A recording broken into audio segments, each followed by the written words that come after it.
You think you know what cold feels like? I thought I did too. Living in Chicago, you get used to the wind cutting through your jacket. But the cold I felt that night, the night my life effectively ended and then restarted, wasn't just about the weather. It was the bone-deep chill of realizing that the people who were supposed to protect you were the ones holding the knife. It started like any other Tuesday in the Sterling household. My brother Jake, the golden child, the star quarterback, the guy who could do no wrong, was pacing around the living room. He was 22, still living at home, waiting for his big break into the pros, which mostly consisted of him partying and driving the cars my parents bought him. I was 18, just trying to finish my high school calculus homework at the kitchen table. "John," Jake barked, snapping his fingers, "I need you to write that email to the recruiter. Now. Tell him I was sick last week. That's why I missed the tryout." I didn't look up. I was tired. "Do it yourself, Jake. I have a final tomorrow." The room went silent. In our house, you didn't say no to Jake. My parents, Robert and Eleanor, had built an entire ecosystem around his ego. He was the sun, and we were just the dirt he walked on. "What did you say?" Jake's voice dropped an octave. He walked over, his heavy boots thudding on the hardwood floor. "I said, no," I replied, my hand shaking slightly as I gripped my pencil. "You missed the tryout because you were hung over. I'm not lying for you anymore. That was the trigger." Jake didn't argue. He didn't debate. He just reacted. He grabbed the back of my chair and yanked it. I went flying, crashing onto the floor. Before I could scramble up, he kicked me hard, right in the ribs. The air left my lungs in a whoosh. "You ungrateful little rat," he spat. "You think you're better than me because you get A's? Nobody cares about your grades, John. Nobody cares about you." I tried to stand, adrenaline flooding my system. "At least I'm not a leech," I yelled back. "That was a mistake." Jake grabbed my left arm. He twisted it behind my back, pushing it up higher and higher. I screamed. "Say you're sorry," he hissed. "No!" Snap! The sound was sickeningly loud, like a dry branch breaking in a quiet forest. White, hot pain exploded in my forearm. I fell to my knees, clutching my arm, gasping for air, tears instantly blurring my vision. That's when my parents walked in. My mother, Eleanor, was wearing her pearl necklace, fresh from a charity dinner. My father, Robert, was adjusting his cufflinks. They saw me on the floor, cradling a visibly broken arm, and Jake standing over me, chest heaving. "What is going on here?" my father demanded. "John attacked me," Jake shouted immediately, pointing a finger at me. "He went crazy. He tried to hit me with the chair because I asked him to turn down his music. I had to defend myself." I looked up at them, the pain making me nauseous. "He's lying," I wheezed. "He broke my arm because I wouldn't write his email. Mom, please, I need a doctor." My mother looked at me, and she looked at Jake. I saw the calculation in her eyes. It wasn't about truth. It was never about truth. It was about image. Jake was the face of the family. I was just expenses. "Stop being so dramatic, John," my mother said, her voice icy.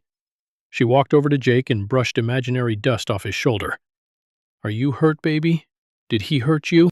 "My hand hurts from where I had to block him," Jake lied, rubbing his knuckles. "You see what you've done?" My father turned on me, his face red. "You come into this house, eat our food, and then you try to assault your brother, the one who actually has a future." "Dad, my arm is broken," I screamed, holding it up. The angle was wrong. It was twisted. "Don't you raise your voice at me," he roared. "I have had it with your jealousy. You've been trying to sabotage Jake since he was born. I won't have a violent thug living under my roof." Couldn't believe it. I was the one on the floor. I was the one bleeding. But in their twisted reality, I was the villain. "Get out," my father said. "What?" "You heard me. Get out. Tonight, I'm done paying for you.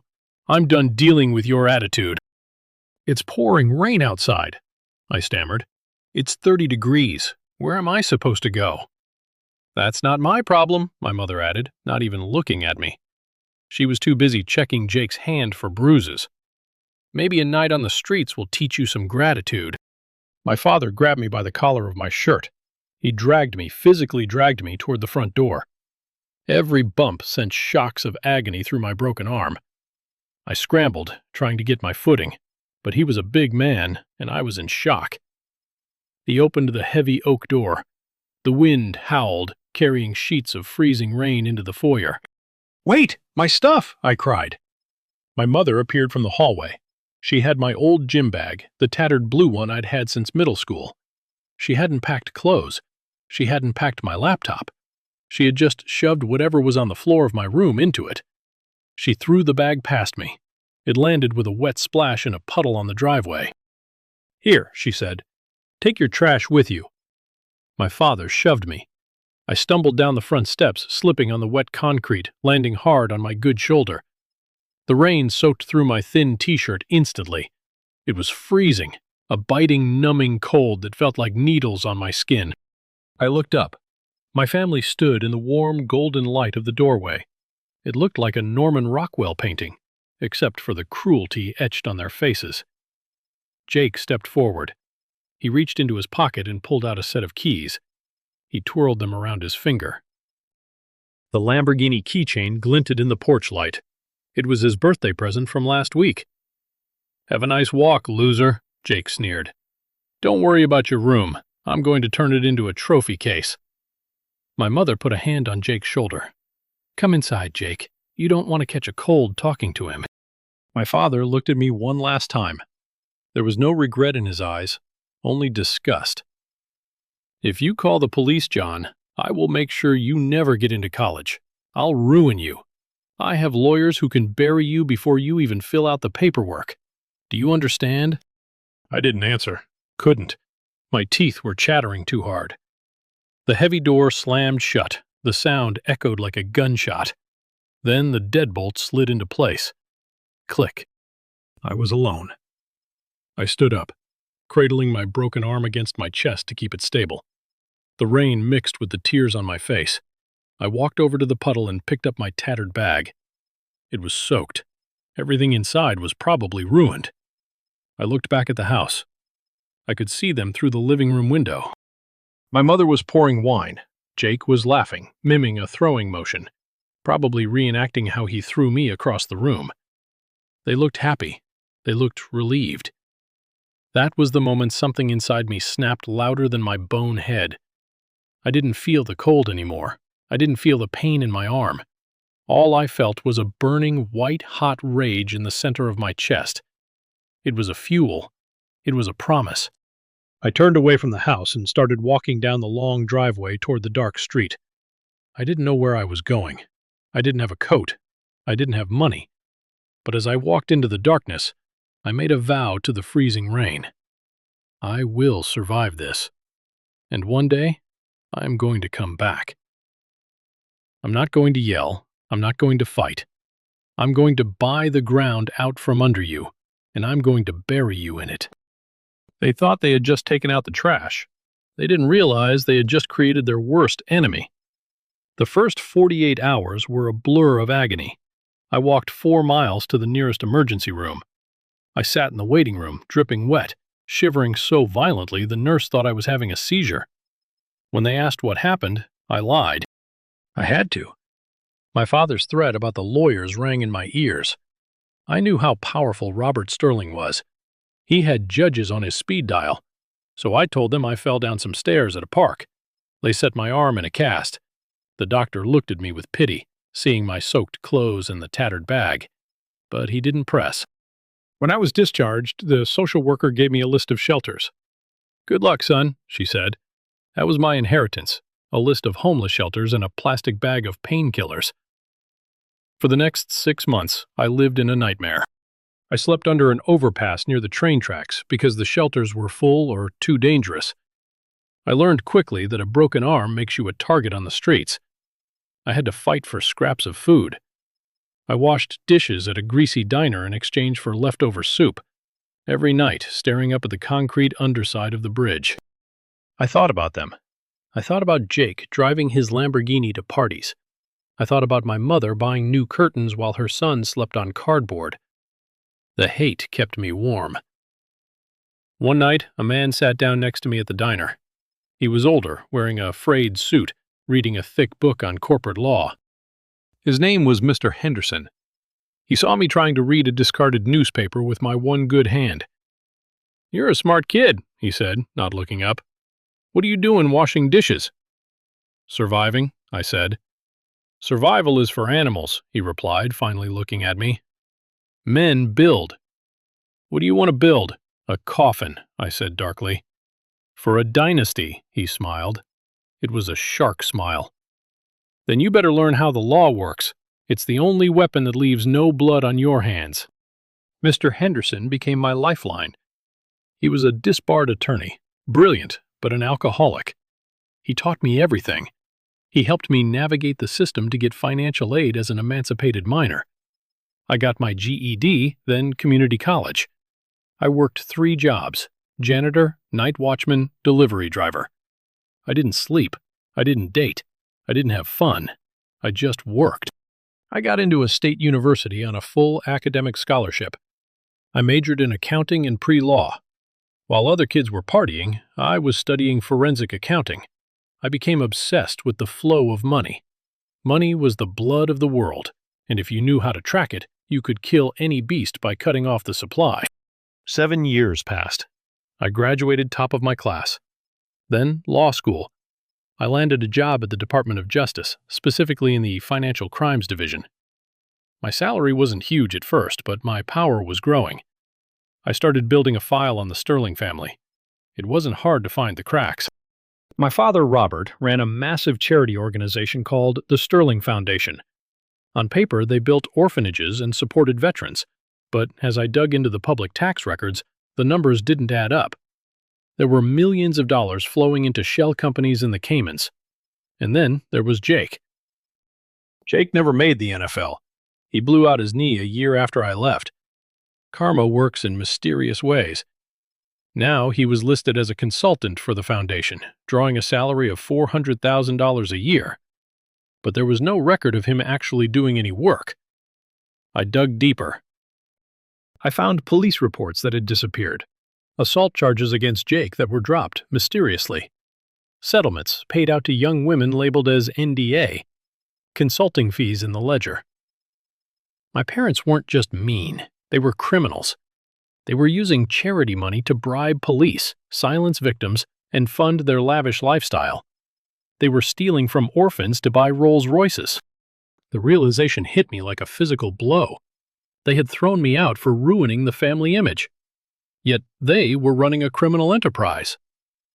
I knew I needed more than just tax returns. I needed the smoking gun. I needed the physical evidence.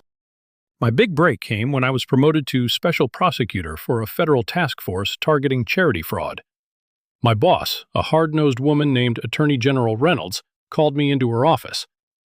"John," she said, tossing a file on her desk, "we have a whistleblower from a mid-sized charity in your hometown. Claims the owners are laundering money for a cartel and paying off local cops. It's a mess. I need someone who knows the area to go in quietly, assess the situation, and build a RICO case." I looked at the file name, the Sterling Foundation. My heart stopped. This was it. The universe was handing me the sword. "I'll take it," I said, keeping my voice steady. "I know the area well." "Good," she said. "You go in as an independent auditor. Don't let them know you're with the DOJ until you have the handcuffs ready. We want to catch them with their pants down." I went home to my modest apartment that night and packed. I didn't pack a tattered bag this time. I packed a custom-made Italian suit. I packed my badge. I packed a stack of subpoenas. I looked at myself in the mirror. The scrawny, terrified boy with the broken arm was gone. Staring back was a man with cold eyes and a jawline set in stone.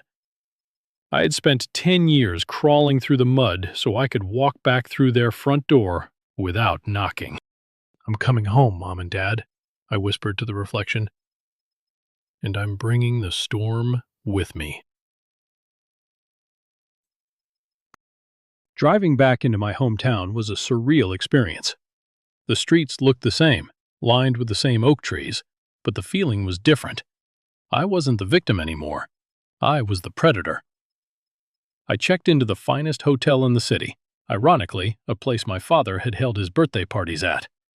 I rented a black sedan, unassuming, professional, no flash.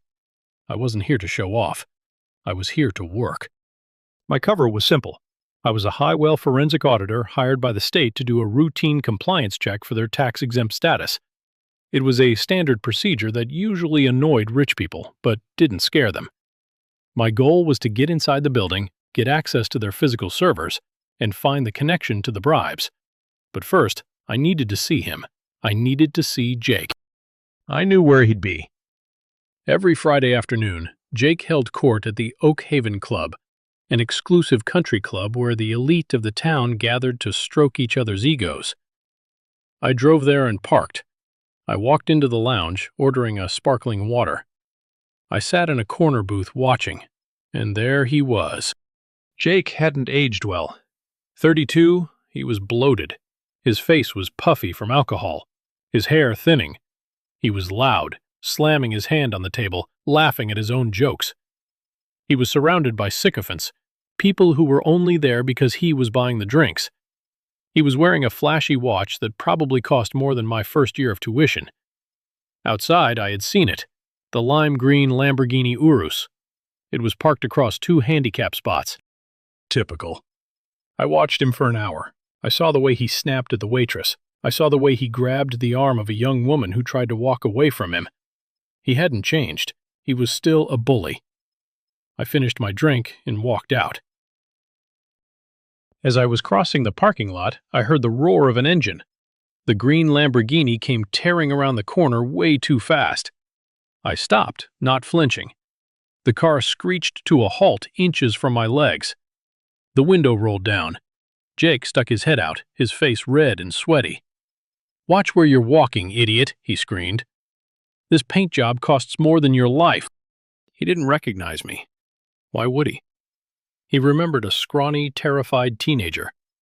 He didn't recognize the 6'2" man in the tailored suit standing before him. I leaned down, resting my hands on his window frame. I looked him dead in the eye. "Nice car, Jake," I said calmly. "Be ashamed if something happened to it." He blinked, confused by my lack of fear. "Do I know you?" "Not yet," I smiled. It was a cold smile. "But you will." I pushed off the car and kept walking. "Hey," he yelled after me, "who do you think you are? Do you know who my father is?" I didn't turn around. I just raised a hand in a lazy wave. "Oh, I know who your father is, Jake. And I know he's not going to be able to bail you out of what's coming." The next morning, I arrived at the Sterling Foundation headquarters. It was a glass monstrosity downtown. I presented my credentials to the receptionist. "I'm here to see Mr. Sterling regarding the state audit." I said 5 minutes later, my father walked out. Robert Sterling looked older, grayer, but he still had that arrogant swagger. He extended a hand, flashing his politician smile. "Mr. Reynolds, is it?" he asked, looking at my business card, which used my middle name. "My secretary said you're here for the compliance check. We usually just have our lawyers mail the files over." "I prefer to be thorough, Mr. Sterling," I said, shaking his hand. His grip was weak. "New state regulations. We need to verify the physical assets and cross-reference the charitable outlays with the recipient database." He frowned just for a second. "That seems excessive. We do excellent work here. We just raised $3 million for the Policeman's Benevolent Fund." "I'm sure you did," I said, keeping my face neutral. "That's actually one of the funds we need to look into. There were some irregularities in the disbursement." "Irregularities?" His smile vanished. "Look, son, I don't know who sent you, but the Sterling name is spotless in this town." "I'm sure it is," I said. "Then you have nothing to hide, right?" He stared at me. For a second, I thought he recognized me. I saw a flicker of familiarity in his eyes. Maybe it was my nose or the shape of my jaw, but he dismissed it. To him, his son John was dead or rotting in a gutter somewhere. He couldn't conceive that the professional auditor in the $2,000 suit was the boy he threw out in the rain. "Fine," he snapped. "My assistant will set you up in the conference room, but make it quick. We have our 30th anniversary gala this weekend, and I don't want you getting in the way." "Oh, I wouldn't miss the gala for the world," I said. "I hear it's going to be a night to remember," he grunted and walked away. As soon as he was gone, I let out a breath I didn't know I was holding. I was in. I had access. I spent the next 3 days in that conference room. But I wasn't just looking at the files they gave me. I was hacking into their internal network. I used a brute force decryption program I developed with a buddy at the DOJ. It took me until Thursday night to crack the encrypted petition on the main server. And there it was, the Shadow Ledger. It wasn't just bribery. It was massive. They were funneling money from drug cartels through the charity, cleaning it and taking a 15% cut. They were paying off judges. They were paying off the zoning commission. And then I found the Jake file. It was a subfolder. Inside were scanned copies of checks. $50,000 to S. Martinez, NDA regarding assault. $1 million to Officer Miller, destruction of evidence, DUI.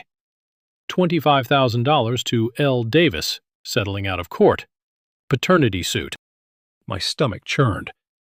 They had spent millions covering up for him, millions of dollars of dirty money to keep their golden boy shining while I had eaten out of garbage cans. But the digital file wasn't enough. I needed a witness. I needed someone who could testify to the intent. I looked at the payroll records. I noticed a name that had been terminated abruptly 3 years ago. Martha Higgins, housekeeper, 20 years of service. I remembered Martha. She was the only person in that house who had ever snuck me a cookie or bandaged a scraped knee when my parents weren't looking. I found her address. She lived in a run-down apartment complex on the edge of town. I drove there late at night. I knocked on the door. An elderly woman opened it, peering through the chain. "Yes, Martha," I said softly. "It's John Sterling." Her eyes went wide. She unlatched the door and opened it. She gasped, covering her mouth. "Johnny," she whispered. "Oh, my sweet boy. We thought you were dead." She pulled me into a hug. She smelled like lavender and old paper. It was the first time a mother figure had hugged me in 10 years. I sat in her small kitchen and drank tea. I told her I was okay. Then I asked her why she was fired. Her face darkened. "I saw something I wasn't supposed to, Johnny. I saw your mother burning papers in the fireplace. But one didn't burn. It was a notebook. I fished it out after she left." My heart started pounding. "Do you still have it?" "I kept it," she said. "I knew they were evil. I kept it in case you ever came back." She went to her bedroom and returned with a charred black notebook. I opened it. It was my mother's handwriting. It was a diary of payments. It detailed the bribes. It detailed the hate. There was an entry from the night they kicked me out. "Finally got rid of the spare. Now we can focus on Jake's career without distractions." Robert paid the police chief to ignore any calls from John. I closed the book. My hands were trembling, not with fear, but with the sheer weight of the weapon I was now holding. "Thank you, Martha," I said, standing up. "You just saved the world." "What are you going to do, Johnny?" she asked. "I'm going to the gala," I said, "and I'm going to give a speech." With Martha's diary and the digital ledger secured, I had enough to put them away for life. But I wanted more than prison. I wanted total destruction. I wanted to dismantle their reputation so thoroughly that even the rats wouldn't want to be associated with the name Sterling. I had 24 hours before the gala. I called in my team. "Agent Reynolds," I said into the phone, "it's a go. I need the assets frozen at exactly 8 p.m. tomorrow night. I need the warrants signed and bring the SWAT team. They have armed private security." "You got it, John." She said, "Be careful. If they figure out who you are before the raid, you're in danger." "They won't," I said. "They're too busy celebrating themselves." I spent the next day meeting with the victims listed in the files. This was the hardest part. I met Sarah Martinez at a coffee shop. She was scarred both physically and emotionally when I told her who I was and what I was doing. She wept. I thought I was alone. She said, "Your parents? They told me they'd kill my dog if I spoke up. They gave me cash and made me sign a paper." "That paper is void," I told her, handing her a subpoena. "This is your chance, Sarah. You don't have to be afraid anymore. I am the law now, and I am telling you they can't hurt you." I gathered 5 victims, 5 women whose lives Jake had ruined. I didn't ask them to come to the gala. It was too dangerous. I just asked for their sworn affidavit. They gave them to me willingly. By Saturday afternoon, the pieces were in place. I went to a high-end tailor and bought a tuxedo. Midnight blue, sharp, expensive. I wanted to look like the Prince of Darkness coming to claim his due. I looked at the invitation I had confiscated from the office. The Sterling Foundation. 30 years of excellence. Black tie. I drove to the venue, the grand ballroom of the Ritz. The parking lot was full of Bentleys, Ferraris, and, of course, the green Lamborghini Urus, parked right in front on the red carpet. I parked my rental sedan around the back. I met up with Detective Miller, a good cop from the state police who I had looped in, bypassing the corrupt local chief. "We have the perimeter secured," Miller said. "My guys are in plain clothes inside as waiters. We're waiting for your signal." "The signal is when I drop the mic," I said. I adjusted my cufflinks. I checked the inside pocket of my jacket where the warrant was folded. I took a deep breath. "Let's go to a party." The ballroom was suffocatingly opulent. Crystal chandeliers the size of small cars hung from the ceiling. Tables were draped in silk. The centerpiece of every table was a massive bouquet of white orchids, my mother's favorite. The room smelled of expensive perfume and hypocrisy. There were 300 people there. The mayor, the judges, the business tycoons, all the people who had looked the other way for decades. I stood in the shadows near the back, watching. My father was on stage holding a microphone. He looked regal. My mother stood beside him, beaming, clutching a bouquet of roses. Jake was there too, looking bored, texting on his phone, leaning against the podium like he owned the place. "Thank you, everyone," Robert boomed, his voice amplified across the hall. 30 years is a long time.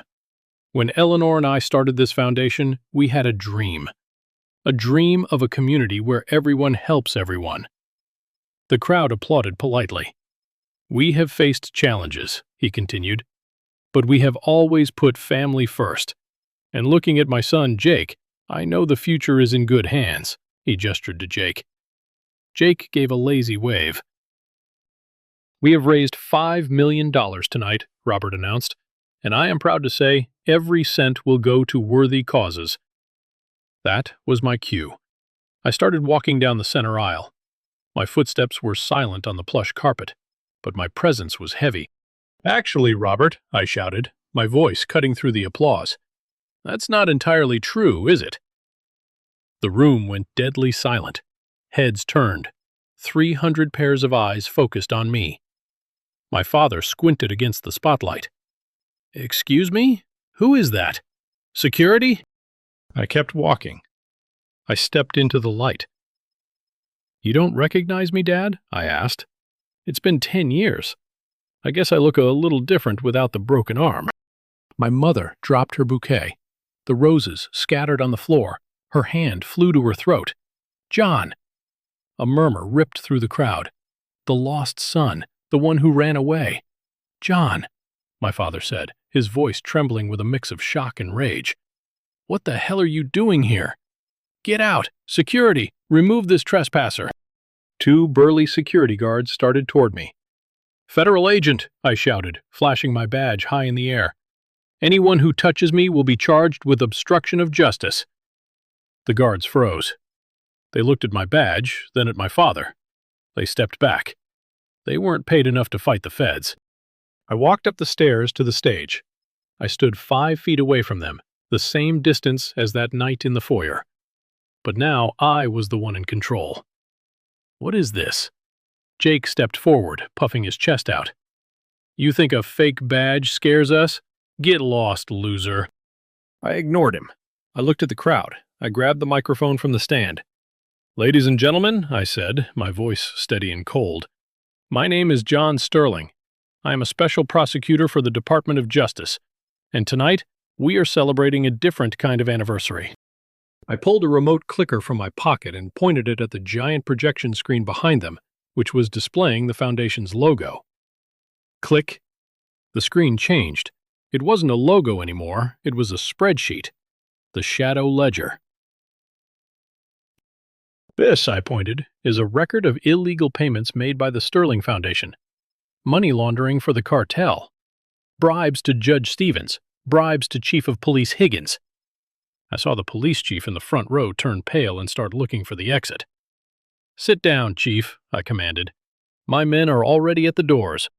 State troopers in tactical gear burst through the double doors, lining the walls.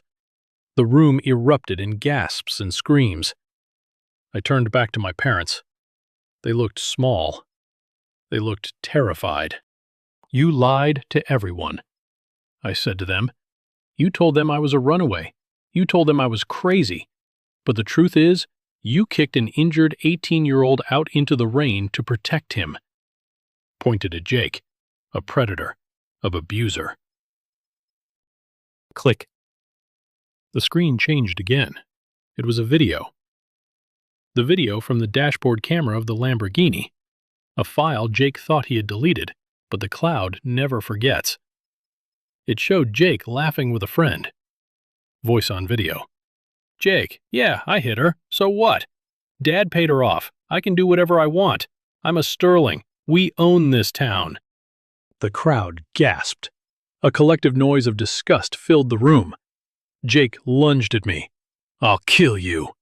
I didn't flinch. As he swung, I sidestepped, grabbed his wrist, the same move he used on me years ago, and twisted. I slammed him face first onto the stage floor. You have the right to remain silent, I whispered in his ear. Detective Miller rushed to the stage and slapped cuffs on Jake. I stood up and faced my parents. My father was shaking. My mother was crying. Not fake tears this time, but real, ugly tears of ruin. John, my father stammered. John, please. We can talk about this. We can make a deal. I have money. I can give you half. Just turn off the screen. I looked at him. I looked at the man who dragged me across the floor. I don't want your money, Robert, I said. I want your legacy. I pulled out the warrants. Robert Sterling. Eleanor Sterling. You are under arrest for racketeering, money laundering, obstruction of justice, and charity fraud. Your assets have been frozen. Your accounts have been seized. The show is over. My mother reached out to me, her hand trembling. John, I'm your mother. Please don't do this to your family. I looked her dead in the eye. Family? I asked. I don't have a family. I remember a woman who threw a tattered bag into a puddle and told me I was trash. You made your choice that night, Eleanor. Tonight, I'm making mine. I nodded to the officers. Take them away. As the police led them off the stage in handcuffs, flashing cameras capturing every second of their humiliation, I didn't feel joy. I felt a heavy, deep satisfaction, like setting down a weight I had been carrying for 10 years. I looked at the crowd, who were staring at me in stunned silence. Enjoy the dessert, I said. I hear it was paid for with stolen money. I dropped the microphone. It hit the floor with a thud. The aftermath was swift and brutal. Because I had involved the feds, there was no local judge to bail them out. They were denied bond due to being a flight risk thanks to those Cayman accounts I uncovered. The next morning, I stood on the sidewalk outside the Sterling mansion. It was a chaotic scene. U.S. Marshals were tagging everything. Movers were carrying out paintings, statues, furniture. And then came the car. I watched as a tow truck hooked up the Rolls-Royce Cullinan. My father loved that car more than he loved me. Seeing it dragged up the ramp covered in dust felt poetic. Then came the Lamborghini Urus, the green monster, the symbol of Jake's immunity. It was loaded onto a flatbed. It would be auctioned off to pay back the victims. I felt a presence beside me. It was Martha, the housekeeper. You did it, Johnny, she said softly. You really did it. We did it, Martha, I said. 2 days later, I went to visit them at the Federal Detention Center. I didn't have to, but I needed closure. I visited Jake first. He was in a solitary cell because he had already tried to fight a guard. He looked pathetic in an orange jumpsuit, without his hair gel, without his expensive watch. He looked up at me through the plexiglass. "You think you won?" he sneered, but his voice cracked. "When I get out of here, you're not getting out, Jake," I said, leaning into the microphone. "I found the drug money. That's a 20-year mandatory minimum, and with the assault charges I reinstated, you'll be 50 before you see the sun again. And by then, nobody will remember your name." He started screaming, slamming his fists against the glass. I just hung up the phone and walked away. Then I went to see my parents. They were in an interrogation room sitting at a metal table. They looked shrunken, aged 10 years in 2 days. When I walked in, my father stood up. "John," he said, trying to summon some authority, "you need to fix this. Call the governor. Tell them it was a mistake." "It wasn't a mistake," I said, sitting down. "It was justice." "We gave you life," my mother sobbed. "How can you be so ungrateful?" "You gave me life." I agreed. "And then you tried to destroy it.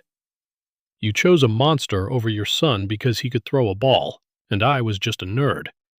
You valued image over morality." I reached into my briefcase. I pulled out a photograph.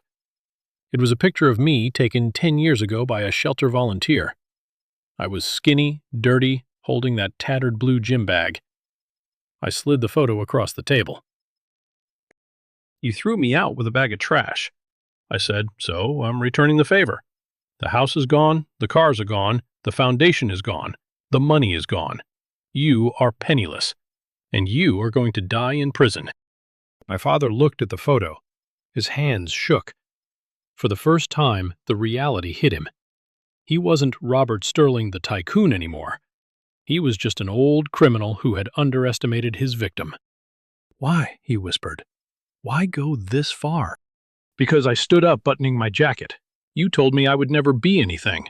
I just wanted to show you that I became the one thing you couldn't buy." I turned to the door. "John," my mother cried out. "John, wait! What are we supposed to do?" I paused, hand on the doorknob.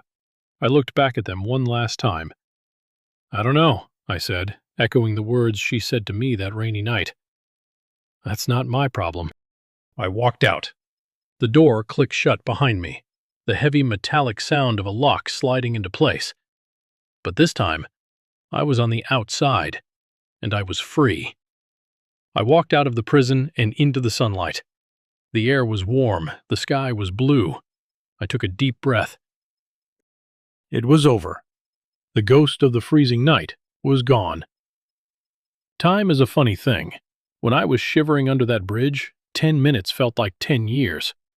But the year following the arrest of my family, it moved like a fast-flowing river, washing away the grime of the past. The trial was the media circus everyone expected. My parents, Robert and Eleanor, turned on each other with a viciousness that shocked even the tabloids. It turns out loyalty in the Sterling family was exactly what I always suspected, a transaction. Once the bank accounts were frozen and the salary payments stopped, the love evaporated. My mother claimed she was a victim of my father's controlling nature. My father claimed she was the mastermind behind the money laundering. Watching them tear each other apart in court, blaming one another to avoid a longer sentence, was the final confirmation I needed. They didn't love Jake. They didn't love each other. They only loved the reflection of themselves they saw in the mirror.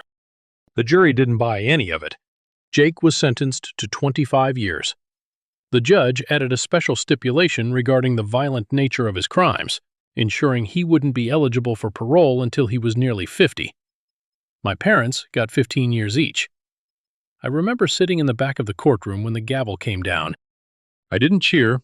I didn't smile. I just exhaled. It was a breath I felt like I had been holding since I was 18 years old. But the real story isn't about them going to prison. It's about what I did with my freedom. After the trial, I was offered a massive promotion at the DOJ. They wanted to make me the face of the anti-corruption unit in D.C. It came with a corner office, a six-figure salary, and enough prestige to bury my past forever. I turned it down. My boss, Agent Reynolds, thought I was crazy. "John," she said, "you're the golden boy of the department right now. You can write your own ticket." "I'm tired of golden boys." I told her I have work to do here. You see, during the investigation, we seized millions in assets. The Lamborghini, the Rolls-Royce, the mansion, the jewelry. It was all liquidated by the state. As the primary whistleblower and lead investigator who uncovered the tax fraud, I was entitled to a percentage of the recovered funds. It's a standard government incentive to encourage people to report massive fraud. When the check arrived, I stared at it. It was more money than I had ever seen. It was essentially my inheritance paid out in the ashes of their destruction. My first instinct was to burn it. That money was cursed, came from bribes, from fear, from the suffering of people like Sarah Martinez. But then I remembered something Mr. Henderson, the man who taught me law in the diner, used to say. Money has no soul, John. It takes on the spirit of the hand that holds it. So I decided to clean it.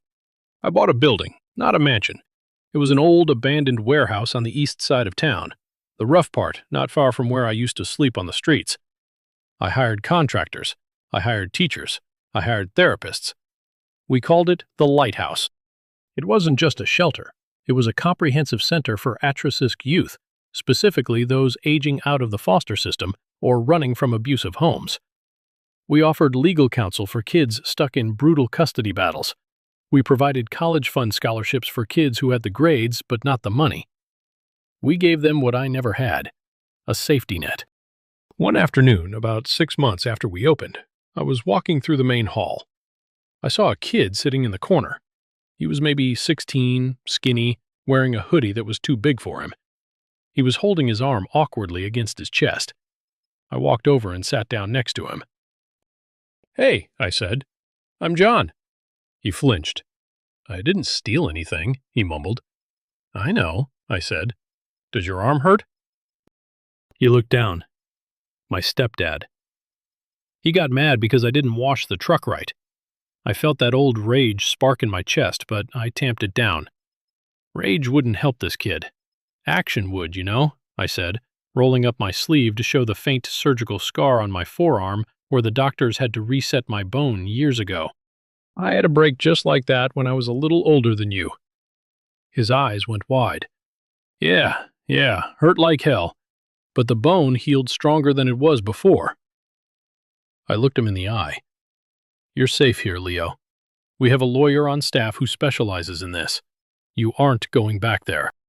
Watching Leo get the cast he needed, watching him eat a warm meal without looking over his shoulder, that was better than any courtroom victory. That was the real win. And I didn't do it alone. Sarah, the lawyer friend who had stood by me when I was nobody, became my partner in every sense of the word. She quit her corporate job to run the legal clinic at the Lighthouse. We spent our days fighting for kids, and our nights trying to figure out how to cook dinner without burning the apartment down. We didn't live in a mansion. We bought a fixer-upper, a small 2-bedroom house with a big porch. I traded the sleek black government sedan for a Ford F-150 truck. It wasn't fast, it wasn't flashy, but it could haul lumber for the center and groceries for the food bank. It was useful. One evening, Sarah and I were sitting on the porch. The sun was setting, painting the sky in shades of purple and orange. You got a letter today, Sarah said, handing me an envelope. I recognized the handwriting immediately. It was my mother's. The return address was the Federal Correctional Facility. I didn't open it. I didn't even hesitate. I took a lighter from my pocket, the one I used to light the grill, and set the corner of the envelope on fire. I dropped it into the metal ashtray and watched it turn to ash. You don't want to know what she said? Sarah asked softly. I already know, I said. She wants money, or she wants forgiveness, or she wants to blame me. It doesn't matter. They don't get to live in my head anymore. They don't pay rent there. Sarah smiled and reached over to take my hand. You're a good man, John Sterling. I'm working on it, I said. I reached into my pocket. I had been carrying a small velvet box around for 3 weeks, waiting for the right moment. There were no paparazzi here, no grand gestures, no Rolls-Royce waiting to whisk us away. Just a porch, a dog barking in the distance, and the woman who had seen me when I was invisible. "Sarah," I said, sliding off the bench to one knee. She gasped, her hands flying to her mouth. "I don't have a dynasty to offer you," I said. "I don't have an empire, but I promise you, I will never let you face the rain alone.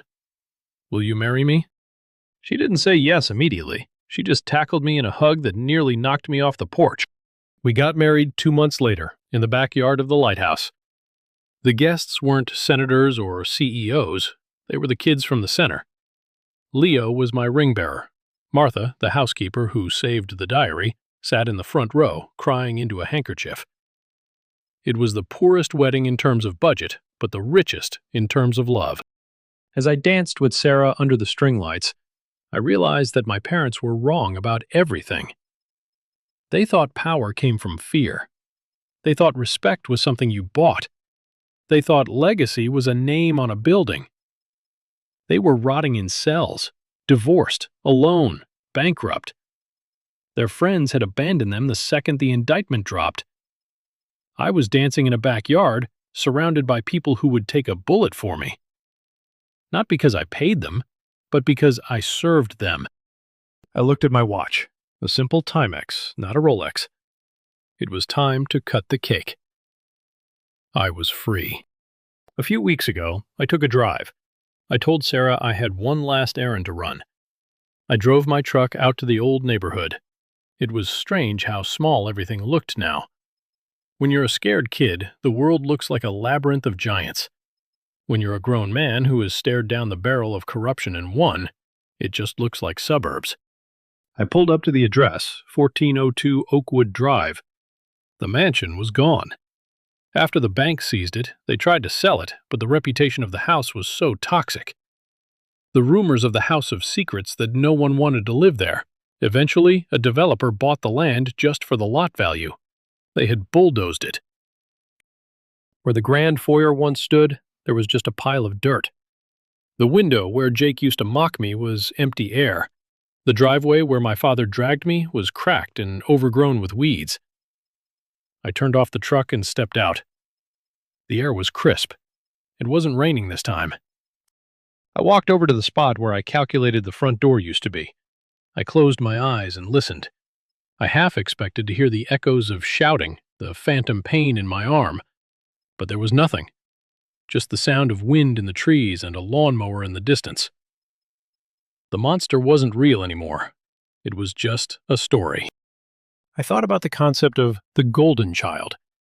My parents had sacrificed everything, the morality, their finances, their other son, to build an altar to Jake.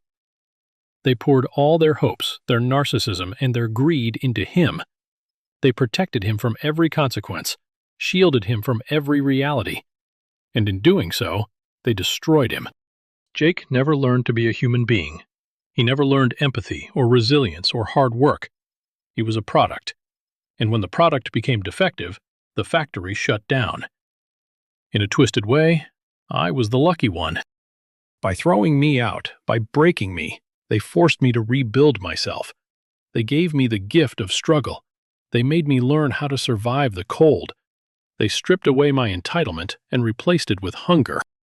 I walked over to where the garage used to be. I remembered the Lamborghini sitting there, a shiny green symbol of everything wrong with my family. I kicked a loose piece of rubble. I realized then that I didn't hate them anymore.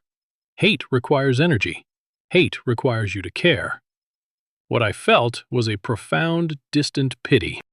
They were tragic figures in a play they didn't know was a tragedy. They thought they were the kings and queens, but they were just the jesters. My phone buzzed in my pocket. It was a text from Sarah. "Leo got his acceptance letter to community college. We're ordering pizza to celebrate. Come home." Come home. 2 simple words, but they meant more to me than the entire sterling fortune. I looked at the empty lot one last time.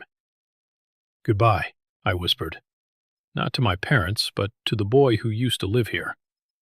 The boy who thought he was worthless. the boy who begged for love from people capable only of transaction. I turned around and walked back to my truck. I didn't look in the rearview mirror as I drove away. There was nothing behind me worth looking at. The road ahead was wide open, and for the first time in my life, I was driving the car.